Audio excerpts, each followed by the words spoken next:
Ternyata ada 4 bahkan 5 agenda dalam waktu di minggu ini bersamaan. Oh, Masya Allah. Jadi mungkin nanti di laporan akhir mungkin yang ke sana Pak Ji. Oh, siap. Mudah-mudahan bisa Mbak Mi. Oh ya, bener. Yang penting itu yang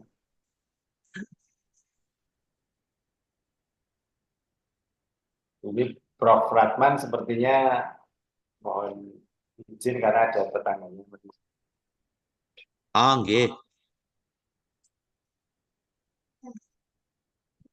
Saya tak saya skip sama.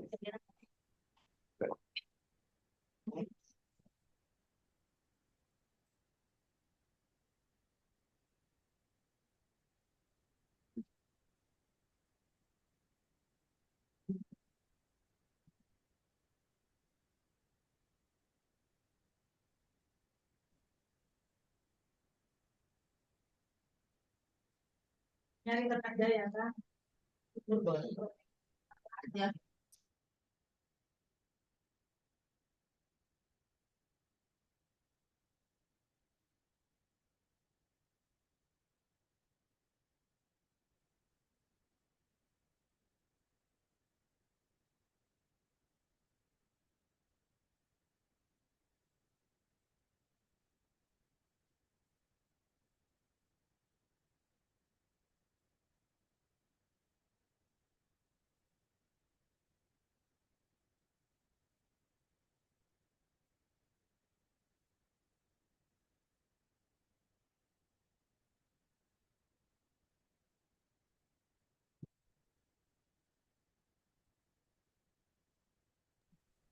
Menunggu beberapa saat ya Pak Haji. Lagi persiapan di sini.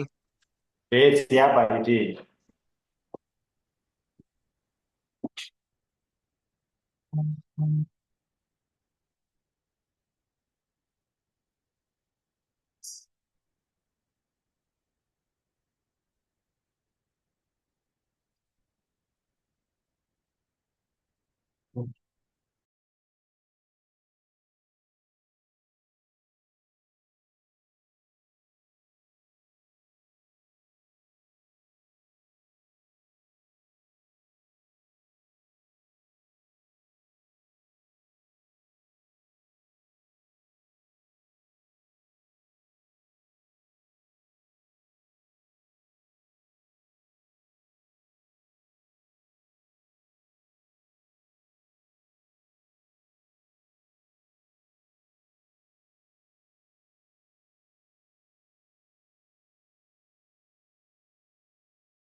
Sembilan. Sembilan.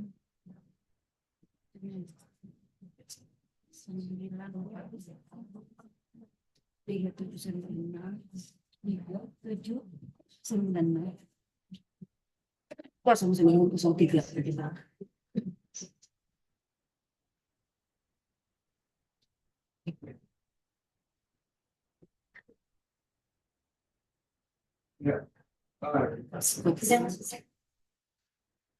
Meeting.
Baik, Pak Aji dan rekan-rekan semua, mohon maaf ada sedikit keterlambatan dari jadwal yang sudah kita tentukan. Kita langsung saja ya, Pak Aji. Ya Pak. Oke. Bismillahirrahmanirrahim. Assalamualaikum warahmatullahi wabarakatuh. Selamat pagi dan salam sejahtera bagi kita semua. Pertama-tama marilah kita panjatkan puji syukur kehadirat Allah, Tuhan yang Maha Esa, yang mana sampai pada hari ini kita masih diberikan kesehatan dan juga kesempatan untuk dapat melanjutkan rangkaian agenda kita, yaitu laporan antara kajian ketersediaan air tanah untuk irigasi pada sentra hortikultura di Kabupaten Kutai Timur.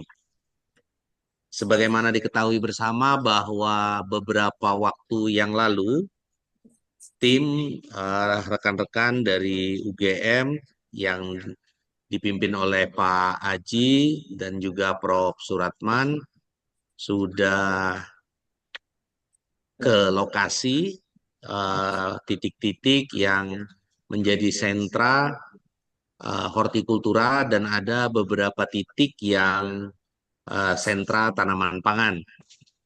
Dari beberapa lokasi tersebut, kita telah mendapatkan kondisi-kondisi yang mungkin nanti akan dilaporkan pada paparan nanti gitu. Yang pasti dari masyarakat petani menyambut luar biasa kegiatan kita yang mungkin rekan-rekan Pak Aji dan Pak Erik, Mas Rahmat di lapangan sudah bisa merasakan dan melihat sendiri bagaimana respon yang luar biasa dari para petani yang pada musim kemarau sangat kesulitan terhadap pengairan atau irigasi bagi tanaman-tanaman hortikultura. Nah, mudah-mudahan kajian ini bisa menjadi solusi konkret yang bisa kita jadikan dasar untuk dapat memberikan reasoning baik kepada pemerintah pusat atau pemerintah provinsi dan bahkan pemerintah kabupaten untuk bisa mengalokasikan dananya untuk menindaklanjuti hasil kajian ini berupa sumur-sumur bor pada sentra hortikultura. Pak Aji serta rekan-rekan yang saat ini berada di Jogja, kemungkinan ini akan menjadi hal yang sangat krusial bagi para petani karena tidak sedikit yang langsung call ke saya bahwa Pak ini bulan berapa ini mau dibor, karena mereka ada juga yang sudah melakukan persemaian tapi tidak berani memindahkan tanamannya ke lahan karena keterbatasan air. Ya, sekali lagi mudah-mudahan ini bisa menjadi manfaat bagi saudara-saudara kita petani dalam rangka melakukan proses budidaya. Mungkin itu sementara pembuka, Pak Haji. Monggo bisa dilanjut untuk disampaikan apa saja yang telah dilakukan di lapangan dan hasilnya seperti apa kepada Pak Haji dan rekan-rekan di UGM. Kami persilakan. Oke, terima kasih Pak Yudi. Bapak Ibu Mohon sekalian. izin Pak Haji, suaranya tidak terdengar jelas. Kita pakai ini aja ya. Pakai ini aja Mas. Oke. Tes 1, 2, 3. Sudah Ya, terdengar Pak ya? ini lebih jelas Pak Haji. Oke. Terima kasih Pak Yudi. Bismillah. Assalamualaikum warahmatullahi wabarakatuh. Ini dimatikan aja. Bapak Ibu sekalian, dari Dinas Tanaman Pangan, Hortikultura, dan Peternakan, kemudian rekan-rekan sekalian yang menjadi tim kajian ini, insya Allah kita akan memaparkan apa-apa yang sudah kita kerjakan. Utamanya adalah hasil sementara dari analisis, dari data yang kita peroleh setelah kita melakukan survei ke lapangan. Untuk mempersingkat waktu, langsung saja saya akan menyampaikan hasil dan nanti ada sedikit analisis yang sudah bisa kita simpulkan sebetulnya hanya secara faktual, nanti memang belum menjadi kesimpulan karena kita belum melakukan diskusi baik di tim ini ataupun nanti dengan timnya Pak Yudi di Sangatta. Bapak Ibu sekalian, kita sudah melakukan survei itu sejak tanggal 13 hingga 18 September di 7 kecamatan dengan total titik pengukuran yang kita lakukan itu sebanyak 48. Ya, distribusinya ada pada tabel yang bisa dicermati oleh Bapak Ibu sekalian. Kecamatan Sangatta Utara dan Selatan ada masing-masing 10 titik. Kemudian Kecamatan Teluk Pandan ada 6. Kecamatan Batu Ampar 2 titik saja.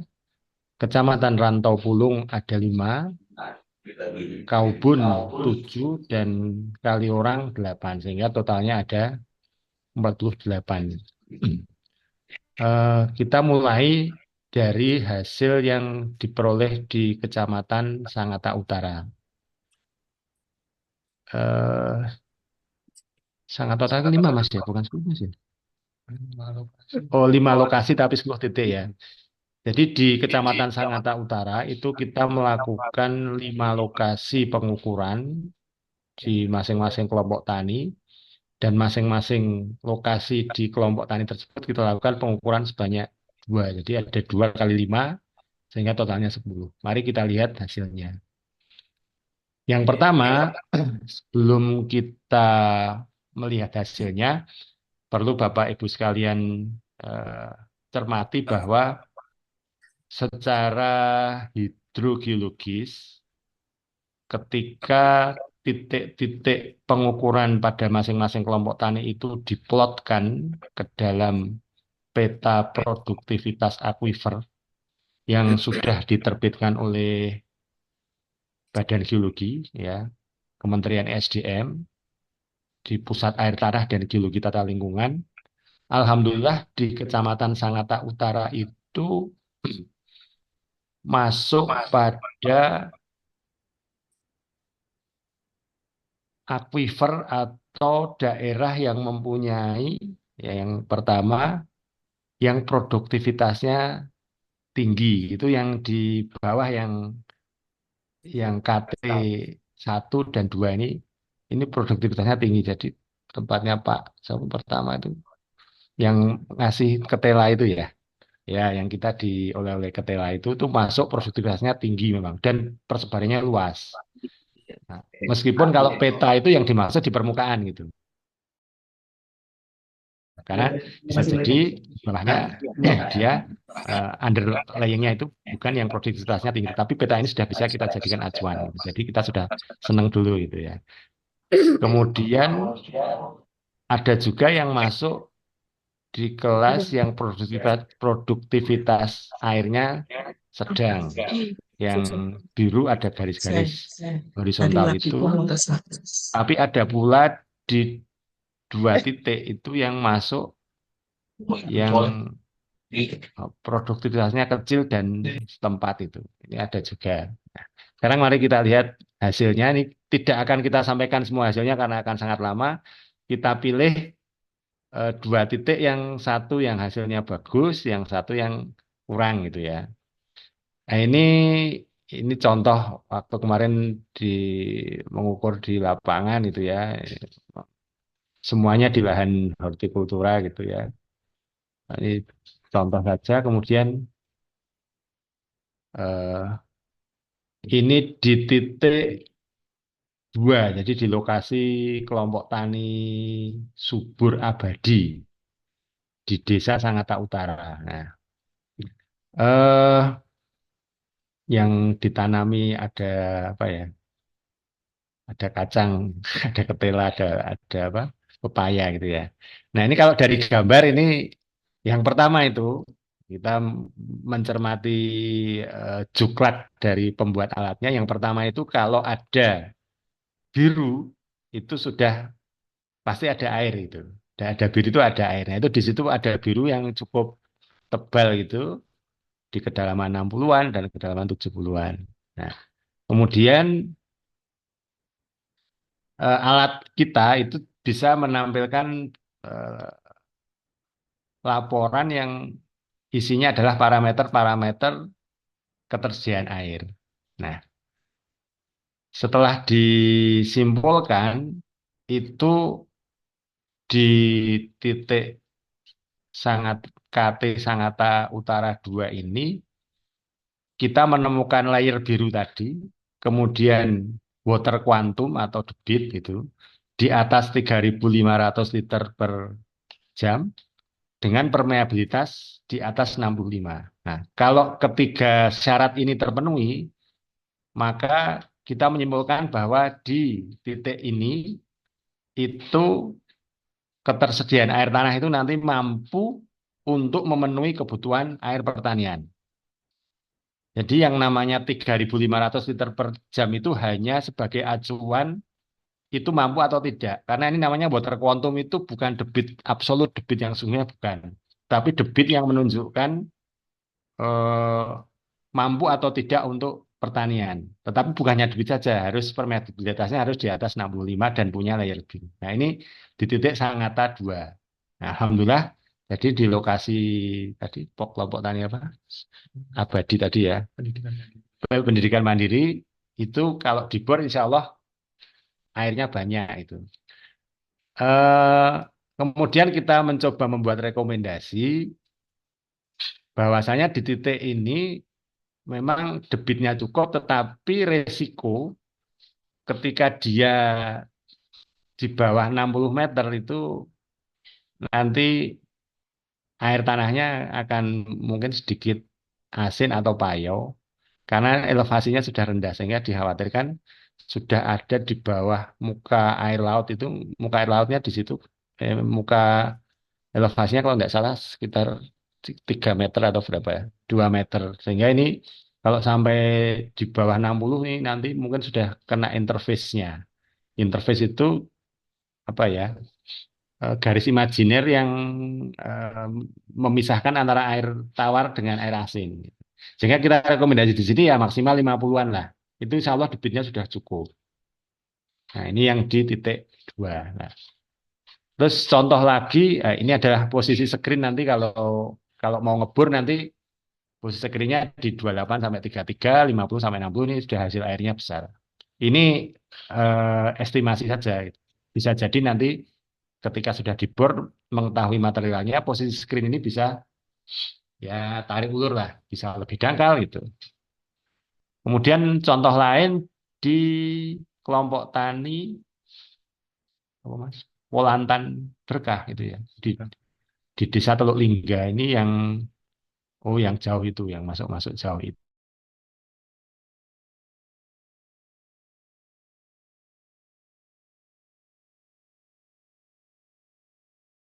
Yang berbeda dengan yang tadi gitu. Kalau di sini meskipun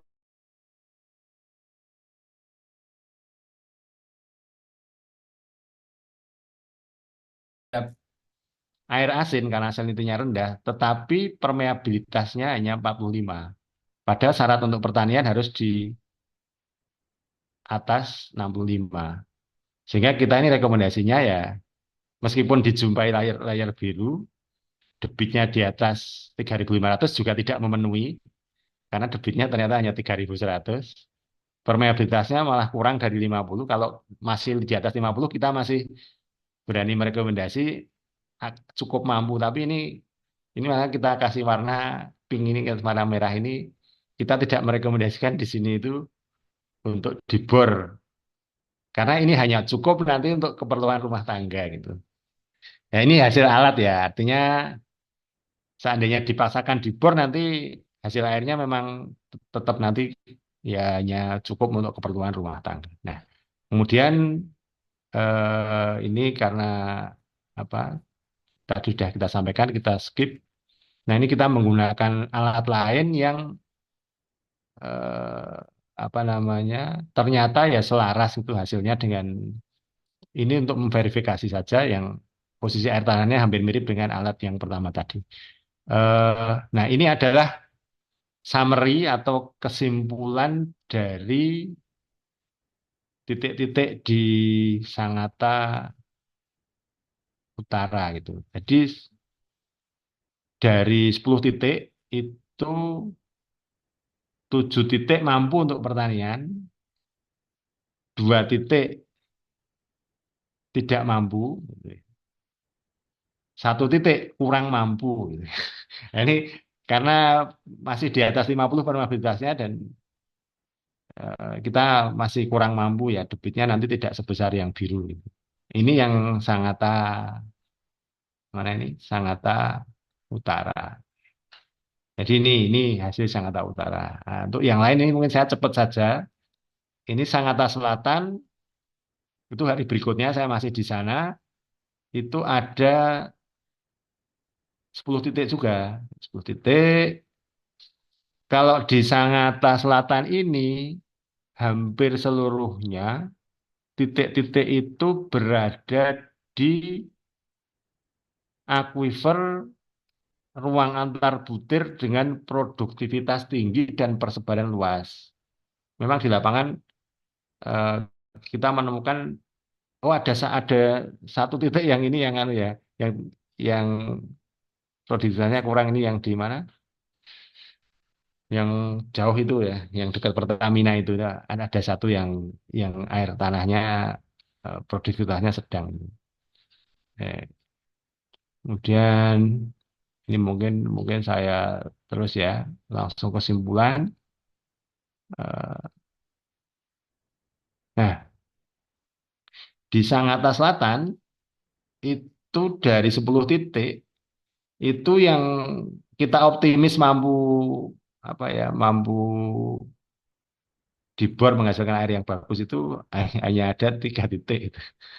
Itu di Desa Singogeweh yang Poktan Adem Ayem, kemudian Poktan Karya Maju, dan Poktan Tunas Muda. Kemudian 3 titik mampu, kemudian 4 titik kurang mampu, ya, dengan berbagai sebab dan ada yang tidak mampu nih. Jadi hasil airnya kemungkinan rendah. Oke. Ini ini yang apa namanya yang fakta yang kita peroleh itu. Kemudian selanjutnya di Teluk Pandan, ya. Teluk Pandan ada 5 lokasi dengan total pengukuran sebanyak 6 titik.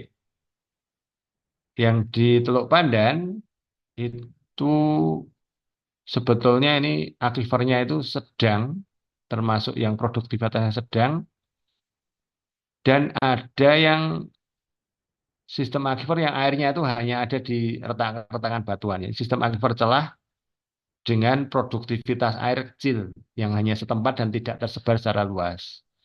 Kemudian ada juga yang di aquifer yang produktivitasnya kecil ini yang KT4 ini termasuk kecil ini. Nah, kemudian ini kita ilustrasi pengukuran hasilnya ada beberapa yang disarankan mengebornya tidak terlalu dalam karena risiko payau.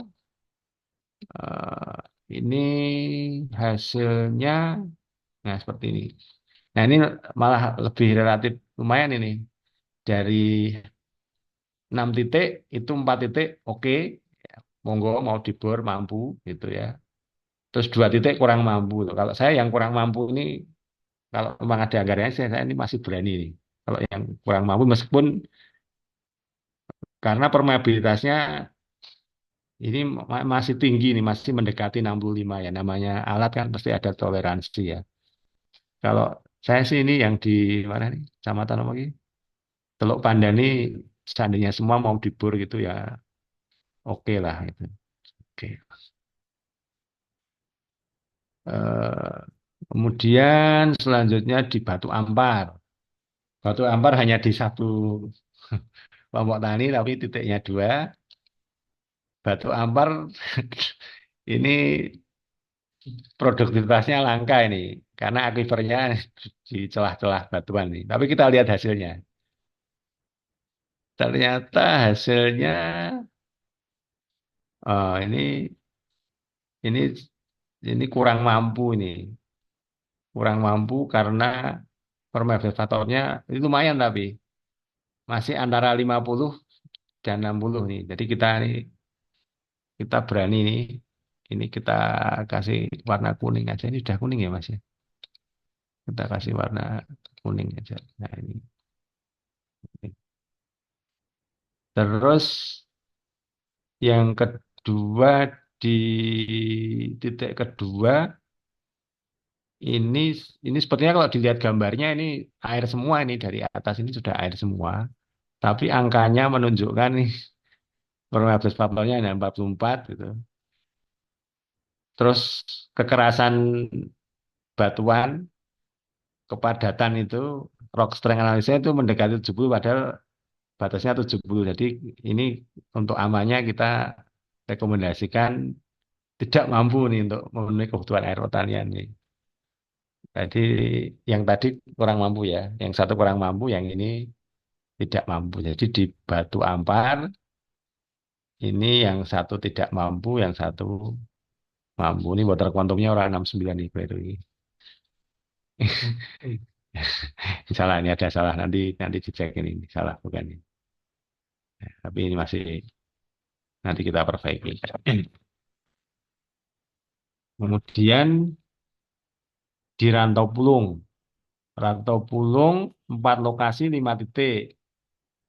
Ini secara hidrogeologis air tanahnya langka di permukaan, tapi di bawah kita lihat ternyata ini mampu ini kita berani nih karena eh, debitnya di atas 3.500, probabilitasnya mendekati 65 gitu. Tapi ini kita anggap ini kurang mampu nih, mohon maaf kurang mampu. Jadi sedang, potensinya sedang. Terus yang satunya ada yang ini tidak mampu. Sekarang kita lihat kesimpulannya. Nah ini, ini di ini Mas, Batu Lamar ya. Rantau Rantau Pulung itu ini memang agak anu nih. Yang 3 tidak mampu, yang 2 kurang mampu. Nah ini kenyataannya seperti itu. Kemudian di Kaubun 7 titik. Kaubun itu eh, ada yang di produktivitas tinggi, ada yang produktivitas langka air tanahnya. Kita lihat hasilnya.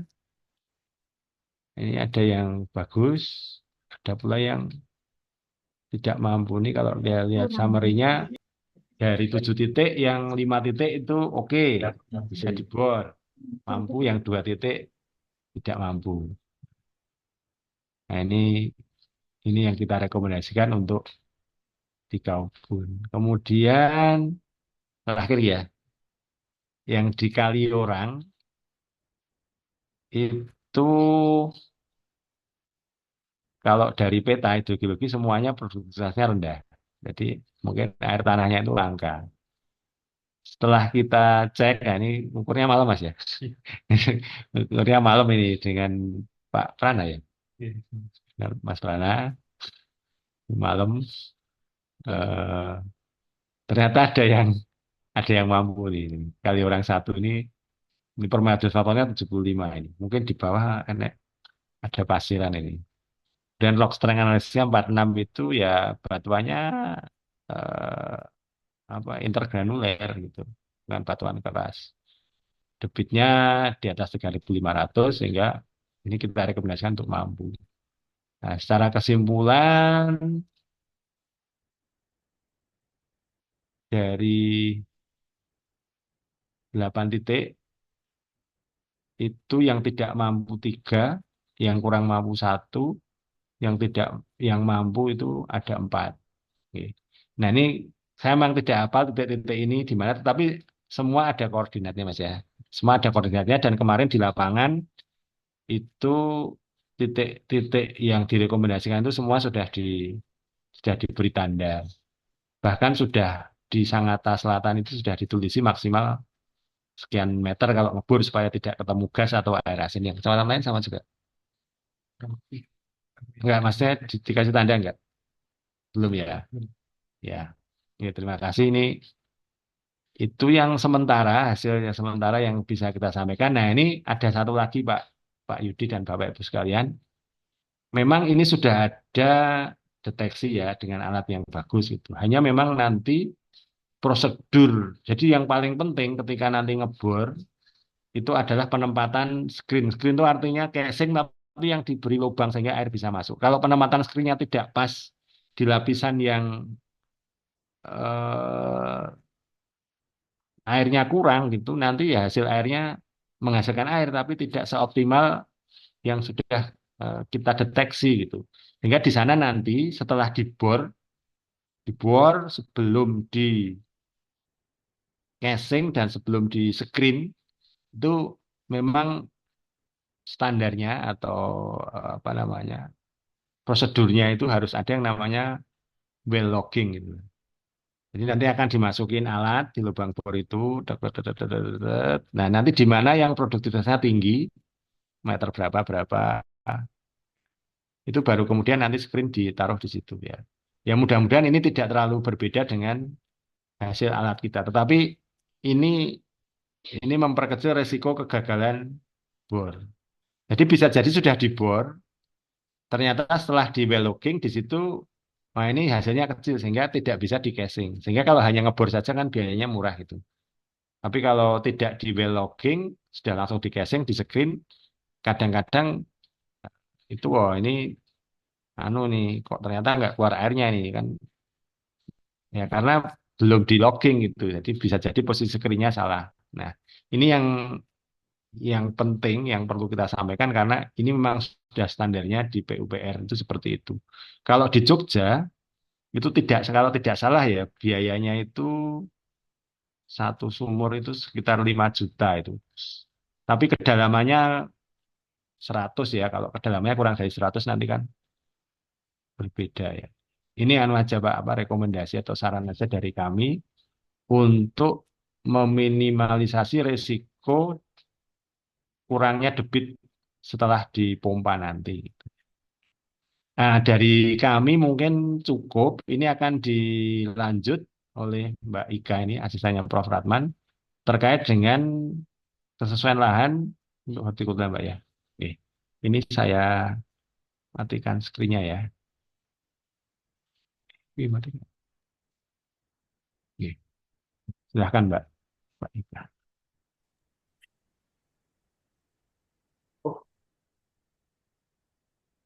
Saya sudah hadir, Pak Haji. Ada Prof. Ratman ini? Prof. Ratman udah gabung ya? Atau Prof. Ratman dulu ya? Iya, Mbak Ahmad, Prof. Ratman, nih. Diaturi. Oh, perjalanan. Nah, ini kok sudah online nih? sudah. Oh, sudah. Monggo, Prof. Ya, baik. Terima kasih Bu Kadis, Pak Yudi, dan tim, serta Pak Haji. Assalamualaikum warahmatullahi wabarakatuh. Ini saya menyambung temuan dari Pak Haji ya, tentang hidrogeologinya, sumber-sumber daya air yang nanti mendukung sentra-sentra hortikultur. Ya, ini kami menilai lahan-lahannya yang kemarin ada 6 kecamatan ya. Ini berdasarkan dari analisis lahan dan sifat-sifat tanah, lereng, iklim, dan juga sosial ekonomi, wawancara dengan para petani kelompok yang kemarin kami survei selama 2 hari. Yeah.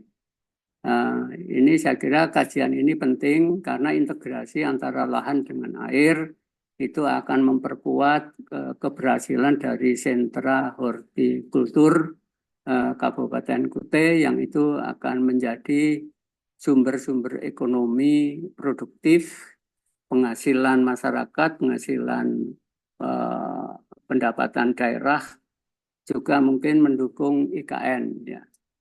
Baik, lanjut Mbak. Ini sentra nanas. Sentra nanas itu difokuskan ya untuk di Batu Ampar ya, luasnya 173 hektar dengan beberapa kelompok tani, Hima Mandiri, Maju Bersama, Harapan Jaya, Tunas Rimba, dan satu lahannya adalah milik sendiri, sebagian pinjam dari PT Yani ya. Ini komoditas unggulannya nanas ya. Itu nanas istimewa itu gambarnya ini ya. Ya rasanya luar biasa ya. Saya merasakan saya bawa ke Jogja jos itu ya. Next. Nah, ini Kecamatan Batu Ampar itu land unitnya sebagai bagian dari dataran berombak, bergelombang, perbukitan, erosional, dan di situ ada lereng-lereng yang memang erosional. Tapi kehidupan dari nanas itu akhir ini bagus karena sumber daya tanah kesuburannya masih lumayan, namun memang perlu perhatian dari manajemen tanah dan airnya ya. Dan oleh karena itu terutama yang harus diantisipasi adalah konservasi dari aspek erosi tanahnya. Next. Ini kecamatan yang tadi Batu Ampar petanya. Jadi ada 3 kesesuaian lahan Yang hijau, ya, hijau itu sesuai, sangat sesuai. Kemudian yang kuning, ya, ada yang kuning itu sesuai, cukup. Kemudian yang merah itu tidak sesuai atau S3, ya, marginal, ya, itu. Jadi ada 3 kelas kesesuaian itu, ya. Lanjut. Nah, untuk agroproduksi itu diperkirakan modalitasnya ada pupuk dan tenaganya itu ada rupiahnya, ya, itu, ya, juga tenaga kerjanya bersifat gotong royong, sumber modalnya sendiri, ya. Jadi belum ada mungkin dengan perbankan. Tenaga kerjanya ini pakai gotong royong, memakai tenaga kerja hanya waktu menanam dengan jumlah 3-5 pekerja dengan upah 300 per pohon. Ya, pola tanamnya setiap 2 tahun diganti tanaman. Ya, kemudian ada pensortiran. Lama bercocok tanam itu 14 bulan, 2 kali panen. Teknologinya masih sederhana, tradisional, ya, dengan cangkul, penggunaan pupuknya urea dan TSP, hama itu orangutan dan musang, bruk, ya. Next. Untuk agroproduksinya, dinyatakan rupiah juga, ada hektar per buah, ya, itu.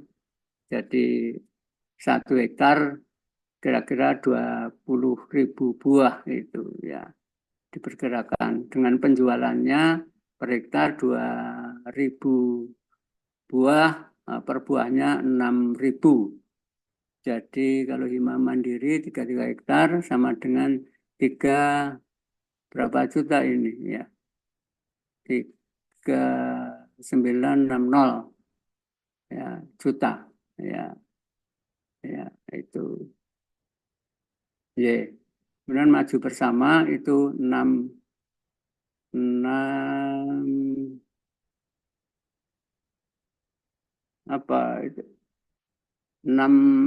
itu 6 miliar gitu, ya, ya, itu, ya.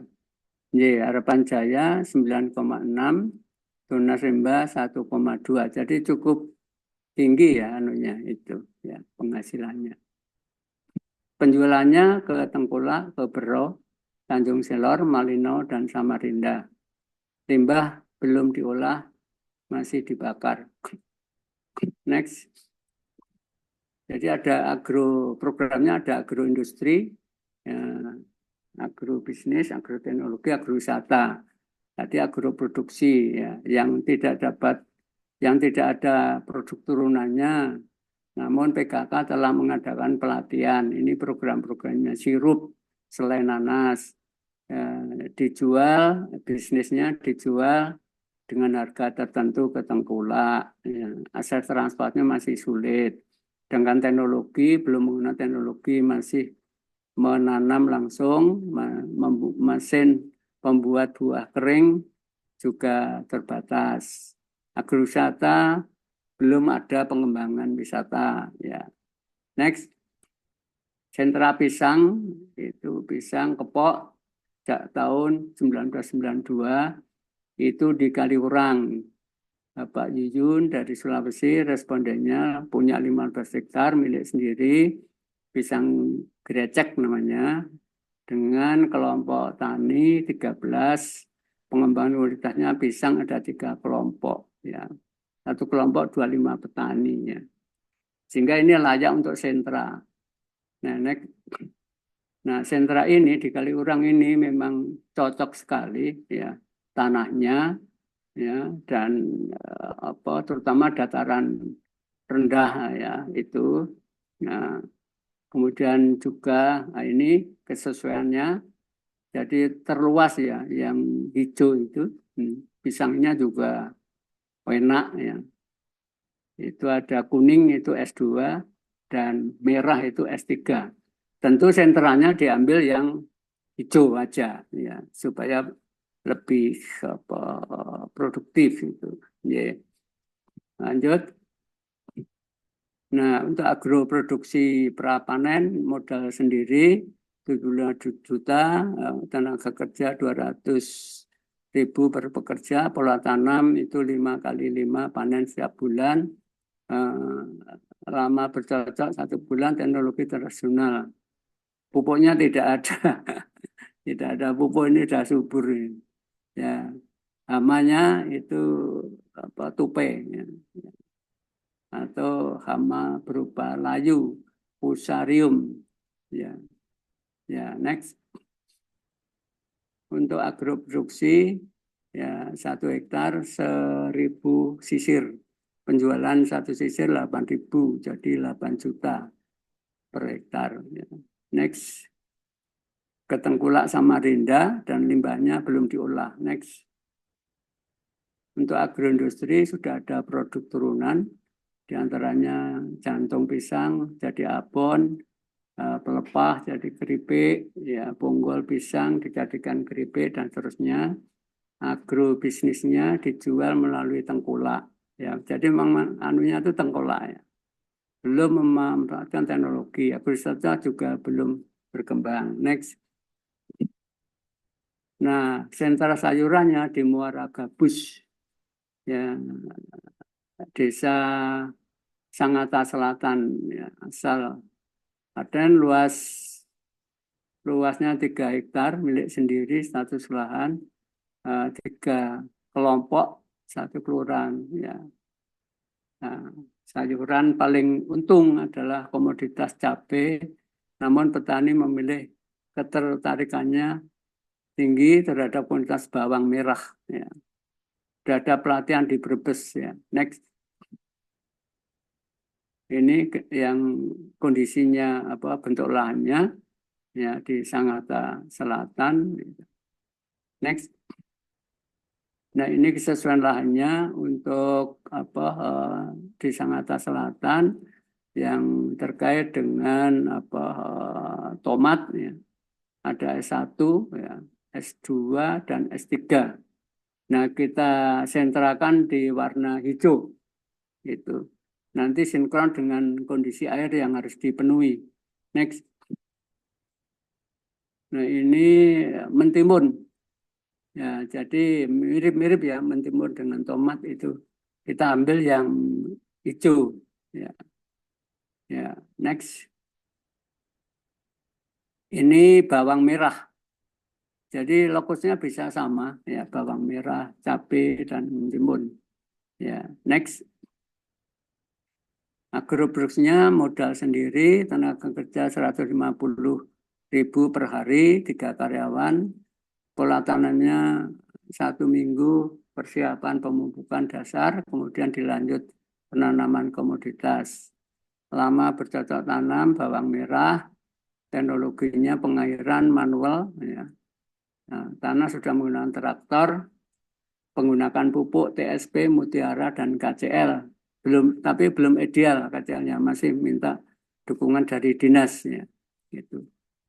Hama, gagal panen, hama molar, dan solusi ridumil. Ya. Next, agroproduksinya cabai 1 kali panen 2 kuintal. Bawang merah 2 ton per 3 hektar. Ya. Penjualan harga jual bawang merah 20.000 atau 30.000, keuntungan 7.000 per kilo. Pasca panen itu biasanya dibeli menggunakan tengkulak, kemudian limbah belum diolah, masih dibakar. Next. Agroindustri tidak ada produk turunan, agroindustri jual melalui tengkulak. Agroteknologi sudah membuatkan teknologi berupa traktor. Ya, agrowisata belum ada pengembangan wisatanya. Next. Ini untuk sentra sayuran di SP4, Pak Bahdi, ya, Kaliurang, asal Magelang orangnya, ya, kelompok 1 hektar per kelompok, ya, yang memiliki Ada yang pinjam, ya sewa. Komoditasnya semangka, cabai, tomat, pare, dan bawang. Nah, kelompok rantau makmur, satu kelompok 15 petani. Ya, next. Ini kondisi landformnya. Landform di sana, bentuk land itu penting karena ada tanah, ada air, kemudian baru ada kesesuaian lahan untuk tanaman komoditas hortikultur. Next. Nah, ini petanya untuk di komoditas cabai, ya lumayan banyak luasnya. Sebelah kiri, kemudian komoditas semangka, ya itu mirip-mirip, ya. Kemudian hijau juga, kemudian komoditas mentimun. Jadi kita ambil yang hijau-hijau ini, ya, unitnya. Ini tomat dan bawang merah, ya. Next. Nah, agroproduksinya semangka, kemudian tenaga kerjanya itu keluarga, ya. Modal berasal dari biaya mandiri. Pola tanamnya 1 hektar setelah tanaman semangka selesai. Lama pencatatan tanam 30 hari, mentimun 40 hari, teknologinya kultivator, vulkari, infus, pemupukan, penggunaan pupuk, buah, KCL, MPK, Mutiara, TSP, sayuran untuk urea, sama gagal panen, ya. Gagal panen disebabkan oleh cuaca. Next. Ini agroproduksinya, produksi panen timun 4 ton per, harusnya per hektar ini Mbak, satuannya Mbak, jangan per 0, sekian hektar ya. Semangka 8 ton per hektar, penjualan timun 5.000 per kilo, semangka 8.000 per kilo, besar keuntungan 70% lebih. Dibeli oleh Tengkulak, dijual ke Sangatta Muara Wako. Limbah sudah dibuat pupuk, investasi sudah ada. Ya, next. Agronya, ya turunannya tidak ada, ya. Nah, tapi sudah ada pelatihan, ya. Dijual melalui Tengkulak. Agroteknologinya itu harusnya sudah memanfaatkan e-commerce, ya. Ini sudah bagus nih. Wisata belum ada. Next. Petani milenial ini Pak Jainal, Kutai Timur, Kaliurang, ya, ini status lainnya punya saudara, komoditasnya utamanya tomat. Ya, next. Ini bentuk lahannya, ini status lahannya, ya, untuk yang Kaliurang, ya. Pak Jainal ini harus menjadikan tokoh inovatif, ya, sehingga perlu didukung, ya. Next. Ini peta-petanya untuk tomat, untuk mentimun dan bawang merah, ya. Di Kaliurang. Next. Ya, agroproduksinya modal 3 juta per 1.750 batang, sawi juga, tenaganya 3-4, ya, pola tanam selama 1 tahun, tomat, kacang, sawi, cabai, tomat lagi, itu bergantian.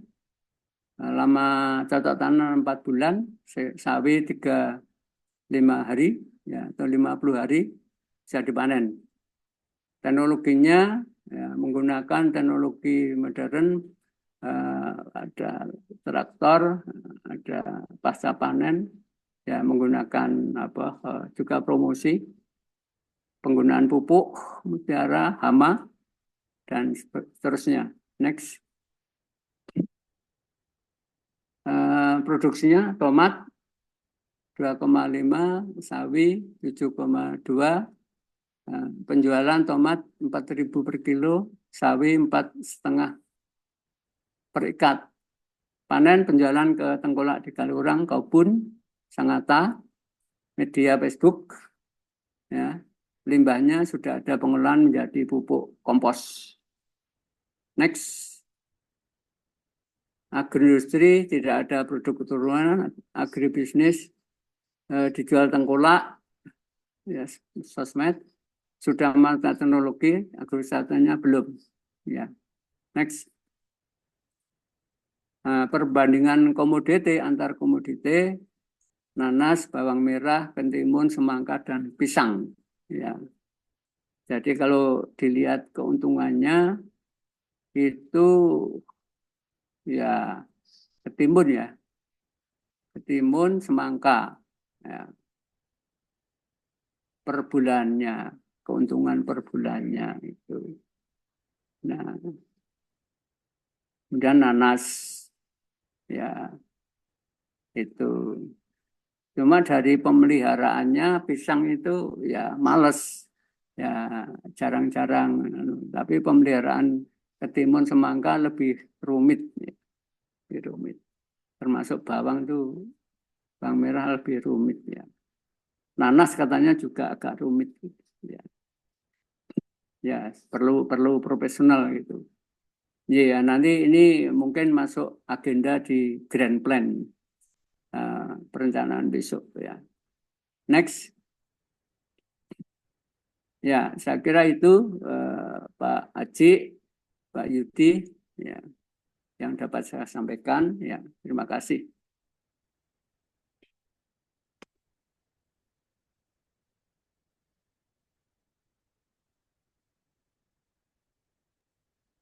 Baik, terima kasih Pak Haji dan Prof. Pratman. Mungkin selanjutnya, monggo Pak Haji. Siapa lagi? Sudah cukup, Pak. Oh, itu Mbak Ika. Oh, Nggak Mbak Ika. jadi. Oh, Mbak. Ada, satu lagi. Oh, sudah cukup, Pak. Oh, nggih. Oke. Baik, terima kasih Pak Haji yang telah menyampaikan paparan hasil analisa sementara berdasarkan data yang diambil di lapangan dan Prof. Suratman yang menyampaikan terkait dengan kondisi uh, karakteristik lahan dan kondisi sosial dari petani di beberapa titik. Untuk selanjutnya mungkin kita akan ke tahap diskusi. Kita punya waktu kurang lebih 30 menit untuk bisa berdiskusi terkait dengan apa yang tadi disampaikan. Rekan-rekan semua yang ada di sini, monggo kalau ada pertanyaan sambil di uh, inventarisir pertanyaannya, mungkin yang pertama dari saya dulu, Pak Haji. Ini kan pertanyaan saya itu kan ini secara tipologi kita memiliki itu hampir sama gitu. Nah, khusus untuk titik-titik yang statusnya kurang mampu, apakah itu sudah status yang fix atau itu masih bisa kita maksimalkan gitu. Contoh seperti di Batu Ampar, 2 titik itu kurang mampu ya, kurang mampu. Nah, sementara di titik tersebut rencana kita akan membangun rumah produksi untuk produk turunan nanas. Nah, apakah debit ataupun kualitas air yang ada di lokasi tersebut mampu untuk mendukung produksi, gitu. Mendukung produksi artinya setidaknya untuk yang pertama mungkin mencuci bahan-bahan baku ataupun mungkin mencuci peralatan-peralatan setelah adanya produksi atau mungkin ditambahkan sedikit-sedikit untuk keperluan produksi gitu. Langsung dijawab atau gimana, Pak? Oke, monggo. Oke. Insya Allah kan kalau itu kan berarti bukan untuk pertanian toh Pak, hanya untuk penunjang nggih. Ya, yang Batu Ampar, khusus Batu Ampar. Ya kalau untuk itu tidak ada masalah. Karena ini bukan tidak mampu tapi kurang mampu. Oke. Dan permeabilitasnya masih di atas 50, jadi hampir mendekati 60. Jadi ya masih, kalau saya ini kan itu seperti untuk anu apa ya, seperti untuk industri kecil-kecilan lah gitu tuh Ya, masih. industri rumah tangga lah istilahnya. Ya. Tapi kalau untuk pertanian yang untuk Artinya tanamannya, itu, nah itu nggak mampu.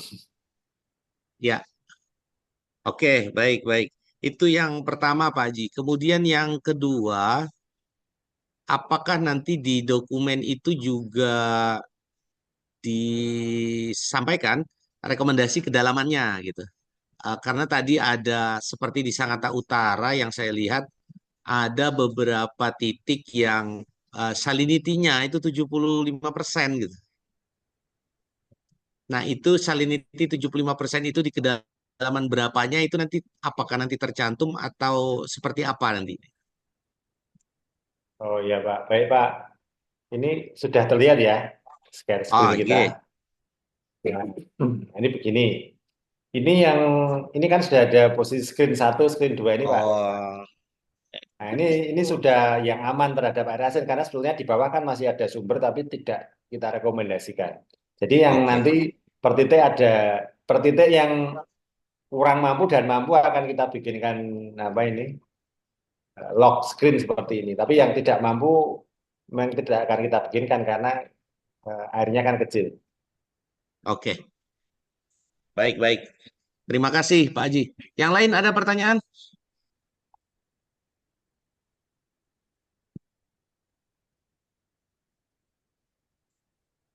Rekomendasi kayaknya Pak.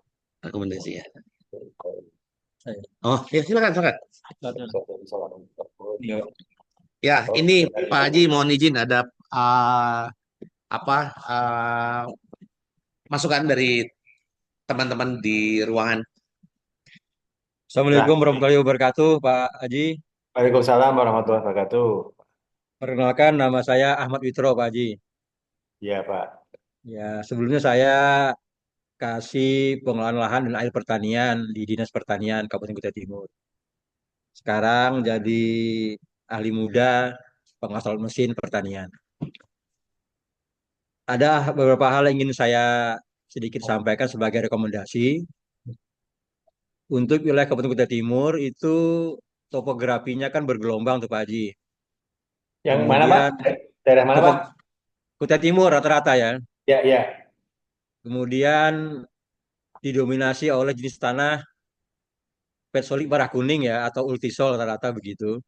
Kemudian dengan tingkat ketebalan profil tanahnya sangat rendah sekali. Nah, kita di sini kelemahannya adalah kurangnya kandungan bahan organik tanah. Sehingga kalau daerah-daerah tadi yang sebagian yang memang kita lihat dalam hasil survei sementara ini ada yang tidak memungkinkan ya, artinya kurang lah begitu. Saya rasa di teknis pengelolaan lahannya, Pak, di manajemen pengelolaan lahannya yang perlu kita tingkatkan, yaitu dengan penambahan bahan organik supaya apa? Supaya porositas tanah juga bagus, kemudian struktur tanah juga bagus, kemudian daya ikat pori-pori tanah terhadap air dan udara juga meningkat. Sehingga kebutuhan air juga bisa kita topang dari jenis kemampuan tanah dalam mengikat air hujan seperti itu. Karena seperti kita ketahui bahwa Kalimantan Timur itu curah hujan sangat tinggi, namun kemampuan tanah dalam melarutkan air dalam bentuk permeabilitas itu rendah sekali. Infiltrasinya rendah, tetapi run off-nya sangat tinggi seperti itu. Sehingga harapan saya sedikit saran bahwa bagaimana nanti ada rekomendasi untuk penggunaan bahan organik yang agak tinggi sedikit sehingga membentuk struktur dan tekstur tanah yang lebih bagus dalam mengikat air seperti itu Pak. Sehingga dengan adanya sumur bor ini atau sumur air dangkal ini ditambah dengan kemampuan olah tanah dan manajemen pengelolaan lahan yang bagus, dua-duanya bisa berjalan dengan baik Pak dalam menopang pertanian hortikultura khususnya. Saya rasa seperti itu Pak. Terima kasih. Assalamualaikum warahmatullahi wabarakatuh. Waalaikumsalam warahmatullahi wabarakatuh. Ya, terima kasih Pak Ahmad atas masukannya. Memang ya kita sampaikan bahwa kalau di atas tekstur tanahnya memang dia di beberapa tempat yang tadi tidak memiliki sumber daya air yang tinggi tadi memang dia lempungan ya. Jadi memang air hujan ya bisa masuk tapi lambat. Sehingga sebelum masuk sudah jadi aliran permukaan. Sehingga ketika dites di bawah, karena lempung kan itu kita tes batuannya itu claystone itu. Jadi memang batuannya pun tidak bisa menyimpan air. Nah, kita berharap ada retakan gitu ya, meskipun sedikit tetapi tetap ada air yang bisa diproduksi nantinya gitu. Jadi ya, nanti rekomendasi yang bahan organik itu kita kita masukkan. Yang jelas ini secara alat kita itu eh, memberikan rekomendasi itu secara kuantitatif ya. Akan tetapi nanti tetap ya kita kembalikan kepada apa, di dinas seperti apa, mana yang mau diprioritaskan untuk dibor, mana yang belakangan kita aja kita kita ikut saja gitu. Terima kasih Pak Ahmad.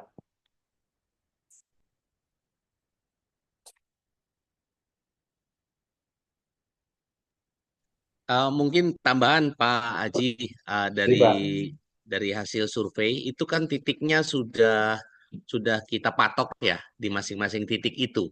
betul betul. Apakah nanti juga ada radius gitu, radius dari titik itu sekian titiknya. Siapa tahu nanti penempatan kemarin, oh ternyata ini berada di posisi tengah gitu. Apakah ada radiusnya atau seperti apa, Pak Haji? Ini Pak, ini contoh ya, misal contoh ini ada gambar Pak ya. Oh ya, Ada gambar ini, ya ini biru ini kan ada radiusnya ini, yang biru tua ini. oh, hmm, Terus yang di sebelah kanan itu ada biru tua. Jadi radiusnya yang aman gitu ya, biru tua ini. Kalau tanahnya pasiran, itu agak agak geser, agak jauh. Nanti yang di biru tua ini akan ikut ke apa titik sumur yang geser tadi karena materialnya porus. Tapi kalau pas material hmm, lempungan, nah memang nggak bisa. ya ini harus pas gitu. Kita enggak Baik, apa? baik. Karena pernah kita ngelihat apa ya video dari yang buat alat itu pernah ngebor sumur itu geser 2 meter itu nggak keluar air Pak. Begitu digeser 2 meter keluar dia. Iya, iya, iya. Oke, oke. Baik, baik. Ah, ada lagi? Puro? Ya. Ah, mungkin cukup, Pak Haji, penjelasannya. Ah, beberapa saran mungkin nanti ini kan akan menjadi laporan antara. Nah, mungkin nanti di laporan akhir kami juga berharap ada semacam rekomendasi eh, eh, apa ya, seperti prototipe lah, seperti prototipe. Sebagaimana diketahui kan lokasi-lokasi yang disurvei itu tidak semua terjangkau dengan aliran listrik gitu. Nah, mungkin nanti ada dibuatkan entah ini nanti jadi di dalam dokumen ini atau mungkin nanti yang terpisah saja juga tidak masalah. Semacam prototipe lah yang memungkinkan bisa untuk memanfaatkan sumur bor ini gitu. Mungkin itu yang bisa saya sampaikan. Mungkin monggo Pak Haji ada closing statement sebelum kita akhiri untuk laporan antara ya, identifikasi potensi irigasi air tanah pada sentra hortikultura di Kabupaten Kutai Timur. Monggo Pak Haji. Ya, terima kasih Pak Yudi dan Bapak Ibu sekalian dari Dinas. Pertama ya, alhamdulillah ya kita diberi kemudahan untuk eh, berkunjung ke Sangatta, kemudian bisa melakukan survei dengan tanpa ada halangan yang berarti ya. Dan alhamdulillah sudah kita selesaikan ini yang paling berat ini Mas Rahmat dengan Mas Erik kemarin itu. menyelesaikan analisis satu titik itu, titiknya 48 itu apa banyak gitu ya, artinya memang nyusun-nyusun gambar-gambarnya gitu. Nah, ini masih memang kita coba membuat PowerPoint itu yang mudah dipahami. Ini yang Iya. memang yang belum selesai, screen per titik yang nanti insya Allah mampu untuk diekstraksi. Jadi nanti kita masih akan menyelesaikan itu. Dan yang kedua terkait rekomendasi nanti akan kita sampaikan nanti setelah kesimpulan kan biasanya ada rekomendasi ya. Kalau seandainya tidak ada listrik itu apa-apa saja yang bisa gitu. Ya. Meskipun barangkali di Bapak Ibu di dinas lebih paham, tapi rekomendasi tidak mengapa gitu. Untuk kita nanti kita sampaikan. Kemudian yang ketiga ya kita sangat berterima kasih diberi kesempatan untuk membantu yang mudah-mudahan ilmu dan alat yang kita miliki itu ya ada gunanya bagi apa namanya kita semua gitu, khususnya terhadap eh, tugas pokok dan fungsi dari Dinas Hortikultura dan mudah-mudahan kami berharap ketika dibur nanti juga betul-betul keluar airnya. Ini kita juga sekarang sedang hari-hari ini sedang melakukan pemboran Pak di titik di Purworejo yang eh, sulit air nih dan dapat dana 4 sumur dari Dinas Pertanian juga gitu Pak. Bahkan langsung berikan itu uangnya ke desa tapi nggak tahu kemarin kok bisa seperti itu gitu. Ya ini masih tahap ngebor ini Pak. Jadi, Ya. mudah-mudahan nanti semuanya terrealisasikan ngebor dan bisa meningkatkan produktivitas eh, tanaman di kultur. Saya kira dari kami itu dan kita menunggu kedatangan Pak Yudi dan tim nanti di laporan akhir yang direncanakan akan dilakukan di UGM sehingga kalau ketemu langsung kan bisa diskusinya lebih anu ya artinya bisa lebih hangat dan bisa lebih detail. Dari kami demikian Pak Yudi, ada kurang lebihnya kami saya mewakili tim mohon maaf itu kalau ada kekurangan selama kami mengerjakan tugas kami di Sangatta. Sebelum kami barangkali dari Prof. Ratman ada tambahan, Prof. Masih ada? Enggak ada. Oke, masih ada. Masih. Monggo, barangkali Prof. Ratman ada teman tambahan. Asik kok.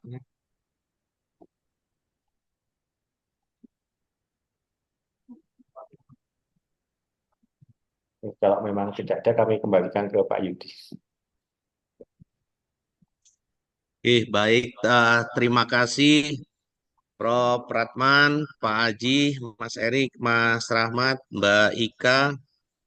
Um, sudah cukup terbuka mindset kami terkait dengan survei dan analisa yang sudah dilakukan terhadap beberapa titik yang sudah dilakukan survei dan saat ini sudah laporan antara, kita juga sudah bisa melihat secara tabulasi mana-mana titik yang mampu untuk mendukung sentra hortikultura, mana-mana yang kurang mampu dan mana yang tidak mampu. Artinya dengan adanya dokumen ini, maka itu akan lebih expert kita nanti pada saat akan melakukan pengeboran pada sentra-sentra hortikultura. Kemudian saya juga bersama dengan tim dari Dinas Tanaman Pangan, Hortikultura, dan Peternakan mengucapkan terima kasih dan apresiasi yang setinggi-tingginya karena sekelas Prof. Pratman dan Pak Haji serta tim langsung turun ke lapangan yang mana kondisi pada saat ke lapangan kemarin itu sangat istimewa karena satu orang sepertinya dikasih jatah satu matahari itu sepertinya. Panas banget. Apalagi Mbak Ika katanya yang baru perjalanan jauh dengan kondisi jalan yang luar biasa bagusnya seperti jalan tol Solo Jogja. Oke, Mbak. Ya sekali lagi terima kasih Pak Haji. kami berharap bahwa ini juga sebagaimana kita niatkan bersama, ini mudah-mudahan menjadi manfaat dan terhitung pahala jariah buat kita semua, sehingga ini bisa memberikan apa ya, secercah harapan bagi petani-petani, terutama di dalam menghadapi musim kemarau. Mungkin saya sebelum closing statement itu ada muncul PPTK Action Plan. Mungkin bisa memberikan closing statement. Silakan Pak Irawan. Oh, Pak Irawan. Mau nyonter ini. Sambil ngebut ini. Pak Irawan di unmute dulu, nggak ada suaranya.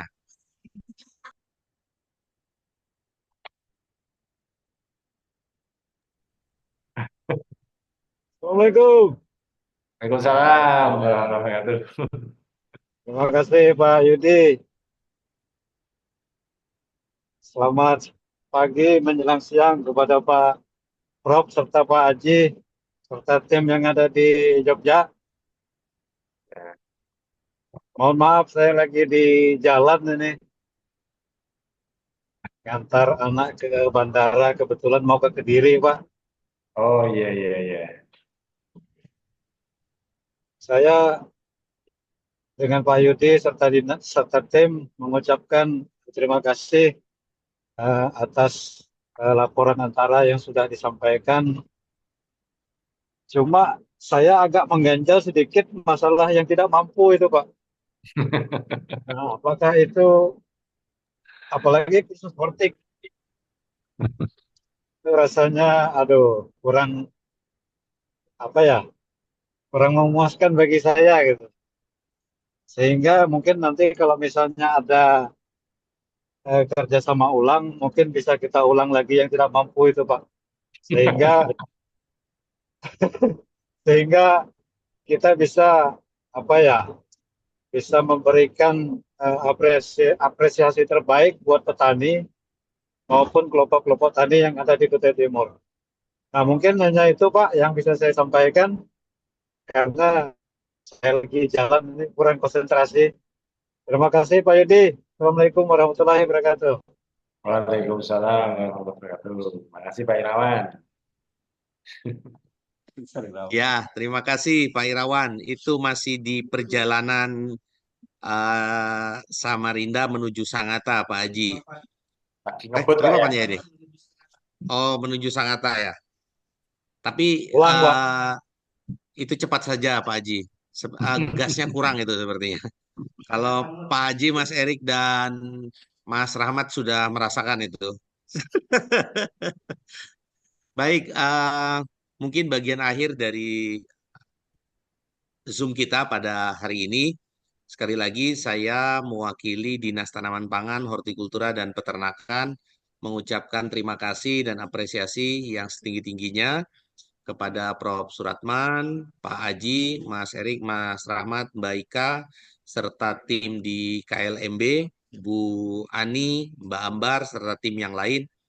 Mudah-mudahan ini bisa menjadi prototipe kegiatan-kegiatan kita selanjutnya, dan nanti mungkin juga saya akan berkomunikasi lebih lanjut. Uh, Namun kita tuntaskan dulu ini sampai dengan laporan akhir, dan insya Allah nanti di laporan akhir kita akan bertemu dan berdiskusi bisa lebih detail, dan kalau mau panjang itu mungkin di bakmi ya Pak Haji ya. Saya lupa bakmi apa itu namanya kemarin. Baik, mungkin itu sekali lagi terima kasih, kurang dan lebihnya mohon maaf. Wabillahi taufiq walhidayah. Wassalamualaikum warahmatullahi wabarakatuh. Waalaikumsalam Terima warahmatullahi kasih, Pak Haji. wabarakatuh. Terima kasih Pak Yudi, Pak Oke. Irawan, Pak Ibu. Ya.